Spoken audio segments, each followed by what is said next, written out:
اعوذ باللہ من الشیطان الرجیم بسم اللہ الرحمن الرحیم وَلَقَدْ أَرْسَلْنَا مُوسَى بِآيَاتِنَا وَسُلْطَانٍ مُبِينٍ إِلَى فِرْعَوْنَ وَمَلَئِهِ فَاتَّبَعُوا أَمْرَ فِرْعَوْنَ وَمَا أَمْرُ فِرْعَوْنَ بِرَشِيدٍ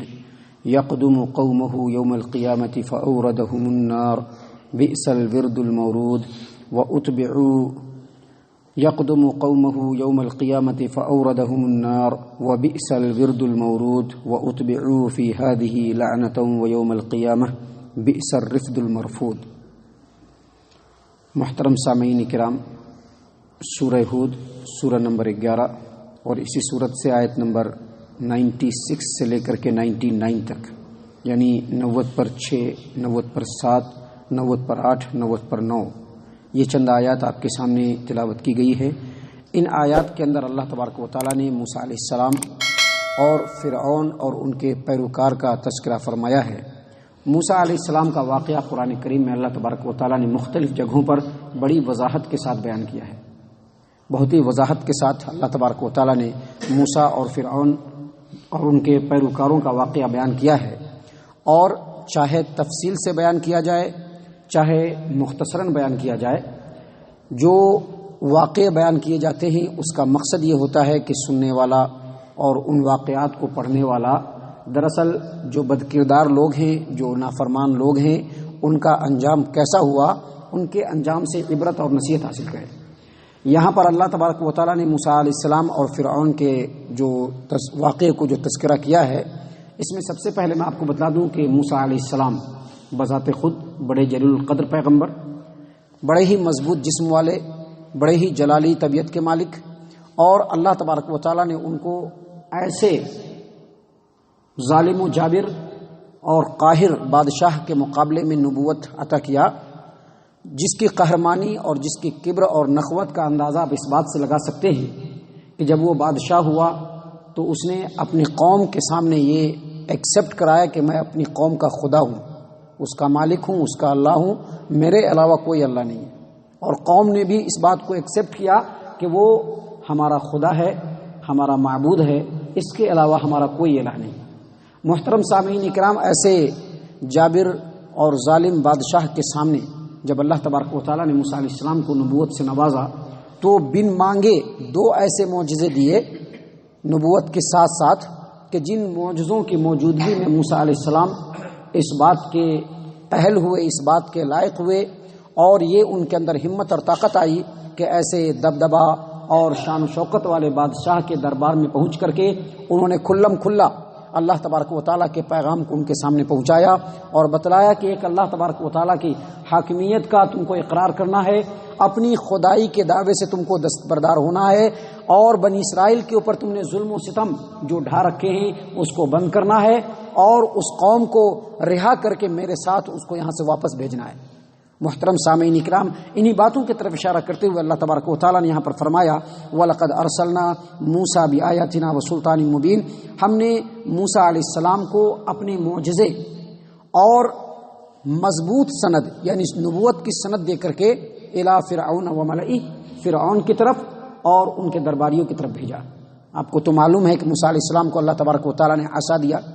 اور عصا کے بارے میں کہا کہ اس کو ڈالو تو یہ اژدہا سانپ بن جائے گا، جیتا جاگتا سانپ بن جائے گا۔ اور اللہ تبارک و تعالیٰ نے موسیٰ علیہ السلام کو یہ بھی معجزہ دیا کہ اپنے جیب میں ڈالو، اپنے ہاتھ کو اپنے بغل میں ڈالو، نکالو گے تو چمکتا ہوا ہاتھ ہوگا۔ نبوت بھی عطا کی، مضبوط سند بھی عطا کی، اور اپنی معجزے کے ساتھ بھی اللہ تبارک و تعالیٰ نے فرعون اور ان کے درباریوں کی طرف موسیٰ علیہ السلام کو نبی بنا کر کے بھیجا۔ پیغام آپ نے سن لیا، پیغام یہی تھا کہ فرعون اپنی حاکمیت اور اپنی خدائی سے دستبردار ہونا ہے، اللہ تبارک و تعالیٰ کی حاکمیت کو تسلیم کرنا ہے۔ بنی اسرائیل کو تم نے جو سالہ سال سے اپنے قبضے میں رکھنا ہے اس کو چھوڑنا ہے، اور ظلم جو ان کے اوپر تم نے کر رکھا ہے اس ظلم کو ختم کرنا ہے۔ جب یہ دعوت دی تو ظاہر سی بات ہے، یہ دعوت جو موسیٰ علیہ السلام فرعون کو بھرے دربار میں دے رہے ہیں، اس دعوت کو ایکسیپٹ کرنے کے بعد، اس دعوت کو قبول کرنے کے بعد صرف فرعون پہ ہی اثر نہیں پڑتا، بلکہ اس کے دربار میں جتنے بھی لوگ تھے سب پہ اثر پڑتا۔ اللہ کی حاکمیت کو تسلیم کرنے کے ساتھ ہی،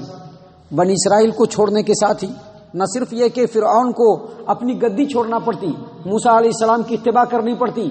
بلکہ جو ان کے درباری تھے ان کو بھی اپنا منصب، اپنا عہدہ، اپنا پوسٹ سب سے ہاتھ دھونا پڑتا، سب کچھ چھوڑنا پڑتا۔ اللہ تبارک و تعالیٰ نے یہاں پر بیان کیا کہ جب موسیٰ علیہ السلام نے ان کی قوم کے سامنے دعوت دیا تو فاتبعوا امر فرعون، درباریوں نے موسیٰ علیہ السلام کی دعوت کو نہیں مانا۔ فرعون نے تو فرسٹ مانا ہی نہیں، جو ان کے درباری تھے انہوں نے بھی موسیٰ علیہ السلام کے حکم کو نہیں مانا، موسیٰ علیہ السلام کی دعوت کو نہیں مانا، حالانکہ وہ لوگ اچھی طریقے سے جانتے تھے کہ فرعون جس نے بنی اسرائیلیوں کو ظلم کر کے اپنے قبضے میں کر کے رکھا ہے، ان کے اوپر سالہ سال سے جو ظلم و ستم ڈھا رہے ہیں، یہ بالکل صحیح بات نہیں ہے، یہ ظلم ہے، یہ ناانصافی ہے، اور موسیٰ علیہ السلام اپنے قوم کی رہائی کا جو مطالبہ کر رہے ہیں وہ بالکل حق پر ہیں، اور ایک اللہ تبارک و تعالیٰ کی طرف جو دعوت دے رہے ہیں وہ بالکل صحیح بات ہے، لیکن اس کے باوجود انہوں نے موسیٰ علیہ السلام کے دعوت کو ایکسیپٹ نہیں کیا، بلکہ فرعون کے پیچھے چلتے رہے۔ کیوں؟ تاکہ گدی بچی رہے، پوسٹ بچا رہے، عہدہ بچا رہے، فائدے دنیاوی ہوتے رہے، بس یہ سوچ کر کے ان لوگوں نے اللہ تبارک و تعالیٰ کے حکم کو، نبی کے حکم کو نہیں مانا، بلکہ فرعون کے پیچھے چلتے رہے۔ اللہ تبارک و تعالیٰ فرماتے ہیں یقدم قومہ یوم القیامت فاوردہم النار وبئس الورد المورود، یہ جو فرعون ہے قیامت کے دن اپنے قوم کے آگے آگے چلے گا، اپنے چونکہ وہ اپنے قوم کا لیڈر، قوم پوری اس کے پیچھے پیچھے، تو قیامت کے دن بھی یہ آگے آگے ہوگا اور اس کی پوری قوم پیچھے پیچھے ہوگی۔ اور اللہ تبارک و تعالیٰ فرماتے ہیں کہ چلاتے چلاتے قیامت کے دن یہ جہنم کے کنارے پر اپنی قوم کو لا کر کے کھڑا کر دے گا۔ وبئس الورد المورود، اور کتنی بری ہے یہ اترنے کی، وارد ہونے کی جگہ جہاں یہ لوگ وارد ہوں گے۔ محترم سامعین کرام، اس آیت کریمہ پر آپ غور کریں گے تو پتہ چلے گا کہ اللہ تبارک و تعالیٰ نے فرعون اور ان کے درباریوں اور موسیٰ علیہ السلام کے درمیان جو حالات ہوئے ان تمام کو یہاں پر نہیں بیان کیا ہے، کچھ بھی بیان نہیں کیا ہے۔ دنیا میں فرعونیوں کا کیا حل ہوا اللہ تبارک و تعالیٰ نے یہ بھی بیان نہیں کیا ہے۔ بیان کیا کیا ہے کہ یہ فرعون جو اپنی قوم کو دنیا کے اندر گمراہ کیا ہے اور اللہ تبارک و تعالیٰ کے حکم سے پھیر کر کے اپنے پنجے میں بنا کر کے رکھا ہے، اپنی اطاعت و فرما برداری کراتا رہا، کل قیامت کے دن یہ اپنی قوم کے آگے آگے چلے گا، پوری قوم اس کے پیچھے پیچھے چلے گی، یہاں تک کہ وہ جہنم کے دروازے پر پہنچ جائیں گے، جہنم کے کنارے پر پہنچ جائیں گے۔ حالانکہ یہ فرعون کی جو قوم کے لوگ تھے، جو ان کے درباری تھے، دنیا میں ان کو معلوم نہیں تھا کہ فرعون ان کو جہنم تک لے جائے گا۔ یہ کیا سمجھ رہے تھے کہ فرعون کے پیچھے پیچھے چلیں گے تو فائدہ رہے گا، دنیاوی فائدہ رہے گا، خوب فائدہ ملے گا، بس اسی لیے پیچھے پیچھے چل رہے تھے۔ ان کو معلوم نہیں تھا، لیکن اس کے باوجود ان کو اختیار تھا کہ وہ چاہتے تو موسیٰ علیہ السلام کی پیروی کرتے، چاہتے تو فرعون کی پیروی کرتے۔ دنیا میں ان کو اختیار تھا، لیکن انہوں نے اختیار کو استعمال نہیں کیا۔ آخرت میں ان کو فرعون کے پیچھے چلنا پڑے گا، ان کو معلوم ہوگا کہ فرعون کے پیچھے پیچھے چلیں گے تو بالآخر جہنم کے دروازے پر پہنچیں گے، لیکن اس کے باوجود وہ قیامت کے دن فرعون کے پیچھے چلنے پر مجبور ہوں گے۔ دراصل دنیا کے اندر جو انسان اعمال انجام دیتا ہے اس کے نتائج اس کے ہاتھ میں نہیں ہوتے، بلکہ اللہ تبارک و تعالیٰ کے ہاتھ میں ہوتے ہیں۔ اور دنیا میں جو عمل انسان انجام دیتا ہے اس کے نتائج آخرت کے جو اعمال ہوتے ہیں اس سے بہت زیادہ مماثلت اور مطابقت رکھتے ہیں۔ اسی لیے دنیا میں اختیار ہونے کے باوجود انہوں نے فرعون کی پیروی کی تو آخرت میں مجبور ہو کر کے ان کو فرعون کے پیچھے پیچھے چلنا پڑے گا اور جہنم کے دروازے تک پہنچنا پڑے گا۔ محترم سامعین کرام، یہ صرف فرعونیوں کا معاملہ نہیں ہوگا، بلکہ قیامت کے دن اور بھی بہت سارے گروپ ہوں گے، اور بھی بہت سارے جھنڈے ہوں گے جن کا لیڈر ہوگا، جن کے پیچھے پیچھے لوگ چل رہے ہوں گے۔ اگر نیکوکار، فرما بردار، اللہ تبارک و تعالیٰ کی اطاعت و فرما برداری کرنے والا، لوگوں کو اللہ تبارک و تعالیٰ کی اطاعت و فرما برداری کی طرف بلانے والا، اگر ایسا کوئی لیڈر ہوگا اپنے پورے گروپ کو وہ جنت کی طرف ہانکتا ہوا لے جائے گا۔ لیکن اس کے مقابلے میں گمراہیوں کا امام، گمراہیوں کا سردار، خود گمراہ ہونے والا، لوگوں کو گمراہی کی طرف بلانے والا ایسا جو لیڈر ہوگا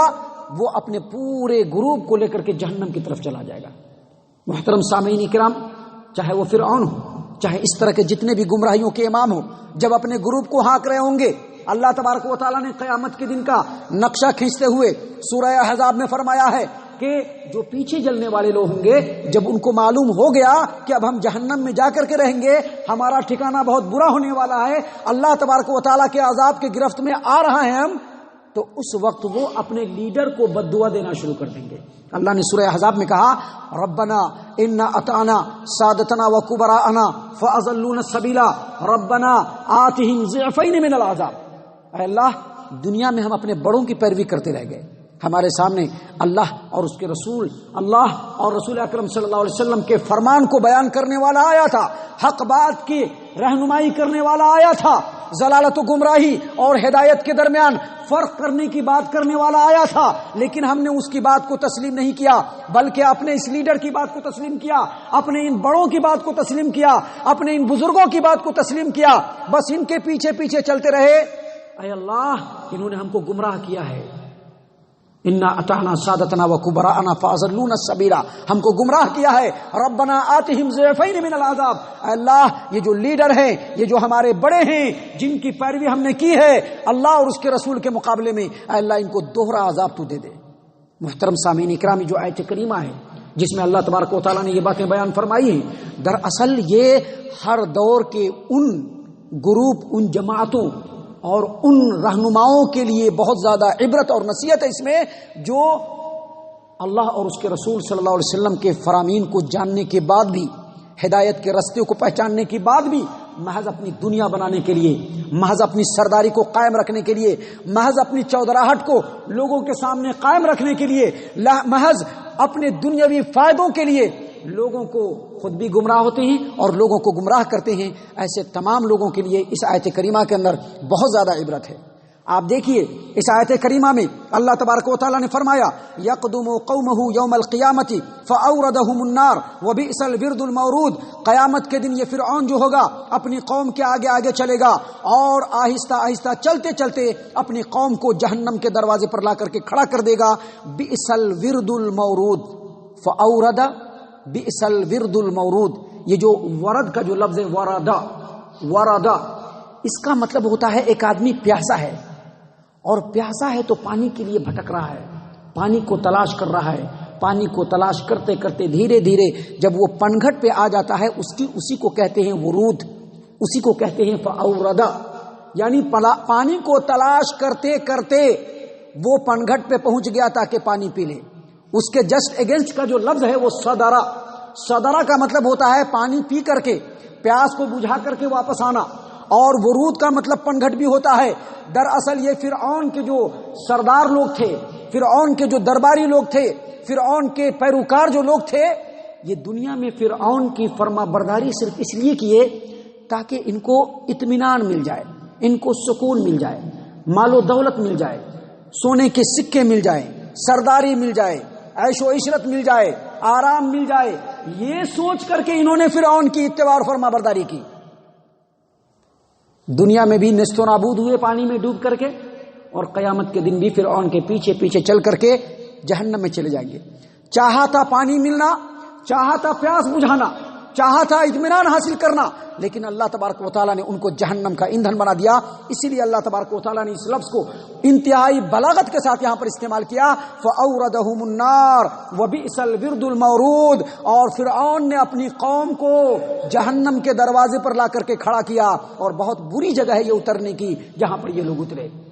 محترم سامعین کرام، اور آخری آیت کریمہ جو آج پڑھی گئی اس میں اللہ تبارک و تعالیٰ نے ایسے لوگوں کے بارے میں فرمایا وَأُتْبِعُوا فِي هَٰذِهِ لَعْنَةً وَيَوْمَ الْقِيَامَةِ بِئْسَ الرِّفْدُ الْمَرْفُودُ. اور اس دنیا میں بھی ان کے اوپر لعنت برستی رہے گی، اور قیامت کے دن بھی ان پر لعنت ہوگی،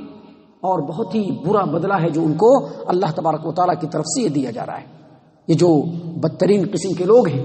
جو اللہ اور اس کے رسول کی فرما برداری کو چھوڑ کر کے دوسروں کی فرما برداری کرتے ہیں، یا بدترین قسم کے جو لوگ ہیں جو اللہ اور اس کے رسول کے راستے سے لوگوں کو بھٹکاتے ہیں، ایسے تمام لوگوں کے لیے دنیا کے اندر بھی لعنت ہوتی رہے گی، اور آخرت میں قیامت کے دن بھی ان کے اوپر لعنت ہوگی. اللہ تعالی ہم تمام کو ایسے لعنتی لوگوں سے محفوظ رکھے. ہم تمام کو اللہ تبارک و تعالیٰ اپنی رحمت کے، اپنے دامن رحمت کے پناہ میں رکھے. ہم تمام کو صحیح معنوں میں مومن اور مسلمان بنائے، جنت الفردوس میں جگہ عطا فرمائے. اے اللہ ہم تمام کو جہنم سے پناہ دے. اے رب العالمین ہم تمام کو جہنم سے پناہ دے. اے مالک الملک ہم تمام کو جہنم سے پناہ دے. آمین یا رب العالمین. وما علینا الا البلاغ المبین.